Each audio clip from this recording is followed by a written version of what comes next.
Sneha steel and furniture centre Salgare. आमच्याकडे steel भांडी, संसार उपयोगी साहित्य, sofa set, furniture, cooler, dining table, आटा चक्की व इतर साहित्यांचे एकमेव ठिकाण एक, व्हरायटी अनेक। आता शुभ मुहूर्ताची सुरुवात सलगरेतील स्नेहा स्टील मधील खरेदीनेच।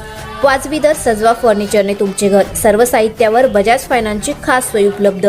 स्टील भांड्यांना 5 वर्षे गॅरंटी, तर फर्निचर साहित्यास किडवाळीपासून लाईफ टाइम वॉरंटी। खात्रीशीर खरेदीसाठी मिरज पूर्व भागातील एकमेव ठिकाण Sneha steel and furniture centre Salgare. आमचा पत्ता रवींद्र वस्त्रनिकेतन शेजारी सलगरे। संपर्क 90 96 25 91 38। प्रत्येक बातमीतील घटनेच्या वास्तविकतेची तुलना थेट पाहत रहा चांगली अपडेट। भारतरत्न डॉक्टर बाबासाहेब आंबेडकर यांच्या 135व्या जयंतीनिमित्त मुंबई येथील दास ऑफशोअर कंपनीमध्ये अभिवादनाचा कार्यक्रम मोठ्या उत्साहात व भक्तिभावाने पार पडला। या कार्यक्रमाचे प्रमुख उपस्थित आमदार डॉक्टर सुरेश भाऊ खाडे होते। कार्यक्रमाची सुरुवात डॉक्टर बाबासाहेब आंबेडकर यांच्या पुतळ्यास पुष्पहार अर्पण करून करण्यात आली।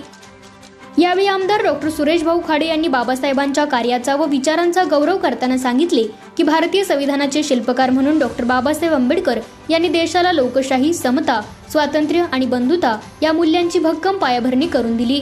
त्यांच्या अथक परिश्रमामुळे समाजातील वंचित, दुर्बल व मागासवर्गीय घटकांना न्याय मिळवून देण्यासाठी मार्ग मोकळा झाला। ते पुढे म्हणाले की आजच्या काळात बाबासाहेबांचे विचार अधिक महत्त्वाचे ठरत असून समाजात समानता व सामाजिक न्याय प्रस्थापित करण्यासाठी प्रत्येकाने त्यांच्या विचारांचा अंगीकार करणे आवश्यक आहे। शिक्षण, संघटन आणि संघर्ष या त्यांच्या त्रिसूत्रीवर चालत समाजाने प्रगतीचा मार्ग स्वीकारावा असेही त्यांनी आवाहन केले।